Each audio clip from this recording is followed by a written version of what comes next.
नवरात्रि का 5वां दिन और मां स्कंदमाता। नवरात्रि के 5वें दिन मां दुर्गा के स्कंदमाता स्वरूप की उपासना की जाती है। स्कंद का अर्थ है कार्तिकेय जी, जिन्हें भगवान शिव और मां पार्वती के पुत्र के रूप में जाना जाता है। कार्तिकेय देवताओं के सेनापति हैं और उन्होंने असुरों के राजा तारकासुर का वध किया था। मां पार्वती ने जब अपने गोद में बालक स्कंद को धारण किया, तभी उनका नाम पड़ा स्कंदमाता। इस दिन भक्तजन माता के इस स्वरूप की पूजा कर आत्मिक शांति, संतान सुख और मोक्ष का मार्ग प्राप्त करते हैं।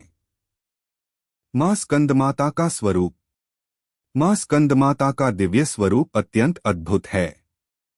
इनके 4 भुजाएं होती हैं। 2 हाथों में कमल पुष्प रहते हैं। एक हाथ वरद मुद्रा में रहता है, जिससे भक्तों को आशीर्वाद मिलता है। चौथे हाथ में बालक स्कंद कार्तिकेय को धारण किए रहती हैं। मां का वाहन सिंह है। मां कमल पुष्प पर विराजमान रहती हैं, इसलिए इन्हें पद्मासना भी कहा जाता है। मां का यह स्वरूप इस बात का प्रतीक है कि मां अपने भक्तों की इच्छाओं को संतानवत अपनाकर उनकी रक्षा करती हैं और उनके जीवन को सुखमय बनाती हैं। स्कंदमाता की उत्पत्ति और कथा। देवासुर संग्राम और तारकासुर का आतंक। पुराणों में वर्णन है कि एक बार असुरों के राजा तारकासुर ने कठिन तप करके भगवान ब्रह्मा को प्रसन्न किया। ब्रह्मा ने उसे वरदान दिया, तारकासुर, तुम्हें केवल भगवान शिव के पुत्र से ही मृत्यु प्राप्त हो सकेगी। तारकासुर ने यह वरदान पाकर तीनों लोकों में आतंक मचाना शुरू कर दिया। देवता, ऋषि, मुनि सभी त्राहि करने लगे। देवताओं की प्रार्थना। देवताओं ने मिलकर भगवान शिव और मां पार्वती से प्रार्थना की। शिवजी तप में लीन रहते थे और विवाह के उपरांत भी योगध्यान में लीन रहते। देवताओं ने उनसे प्रार्थना की कि वे पुत्र उत्पन्न करें जो तारकासुर का वध कर सके। कार्तिकेय का जन्म। देवताओं की प्रार्थना सुनकर शिवजी और मां पार्वती ने अपने दिव्य तेज से एक पुत्र को उत्पन्न किया। वह बालक आगे चलकर स्कंद, कार्तिकेय, मुरुगन, कुमारस्वामी कहलाया। देवताओं ने उसे अपने सेनापति के रूप में स्वीकार किया। कार्तिकेय ने अपने शौर्य और पराक्रम से तारकासुर का वध कर दिया और देवताओं को पुनः स्वर्ग की सत्ता दिलाई। स्कंदमाता का नामकरण। जब मां पार्वती ने अपने पुत्र स्कंद को गोद में लेकर पालन पोषण किया और उन्हें देवताओं के उद्धार के लिए भेजा, तब उनके इस रूप की स्तुति देवताओं ने स्कंदमाता के नाम से की। पूजन विधि। 5वें दिन की पूजा कैसे करें? नवरात्रि के 5वें दिन भक्त प्रातः स्नान करके स्वच्छ वस्त्र धारण करके मां स्कंदमाता की पूजा करते हैं। पूजन के चरण। सबसे पहले आचमन और संकल्प लें। मां दुर्गा और मां स्कंदमाता का ध्यान करें।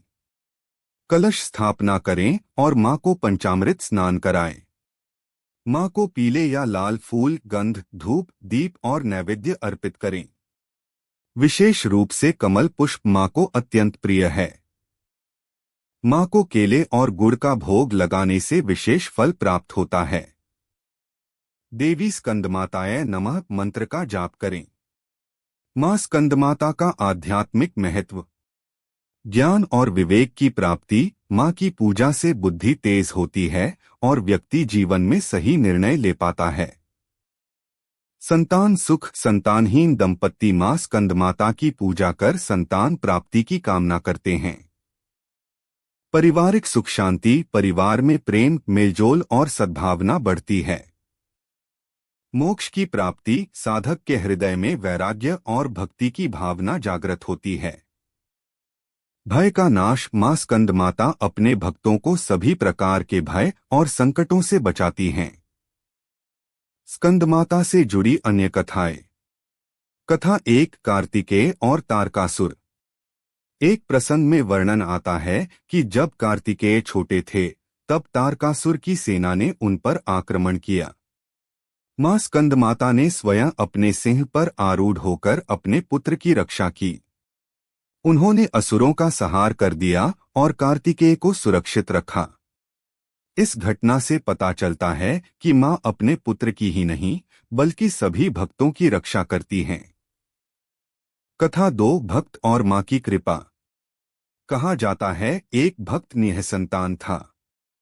उसने नवरात्रि के 5वें दिन मां स्कंदमाता की पूजा विधि विधान से की। मां ने प्रसन्न होकर उसे पुत्ररत्न का वरदान दिया। आगे चलकर वह पुत्र तेजस्वी और विद्वान निकला। इस कारण मां को संतान सुख प्रदान करने वाली भी कहा जाता है। मां स्कंदमाता और साधना का रहस्य।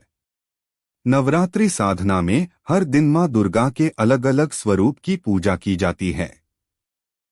5वें दिन साधक जब मां स्कंदमाता की आराधना करता है तब उसका विशुद्ध चक्र कंठ क्षेत्र जागृत होता है। इससे साधक की वाणी में मधुरता आती है। झूठ, छल और अहंकार का नाश होता है। साधक सत्य और धर्म के मार्ग पर चलने लगता है। भक्ति भाव में मां स्कंदमाता। मां स्कंदमाता का संदेश है कि जैसे मां अपने पुत्र को गोद में लेकर उसकी रक्षा करती है, वैसे ही मैं अपने भक्तों को सदैव गोद में लेकर उनकी रक्षा करती हूँ। मां भक्त और भगवान के बीच का सेतु हैं। जब भक्त अपने हृदय की सारी भावनाएं मां को समर्पित कर देता है, तब मां उसे सीधा भगवान से जोड़ देती हैं। उपसंहार। नवरात्रि का 5वां दिन साधकों के लिए अत्यंत महत्वपूर्ण है। इस दिन मां स्कंदमाता की उपासना करने से जीवन में सभी बाधाएं दूर होती हैं।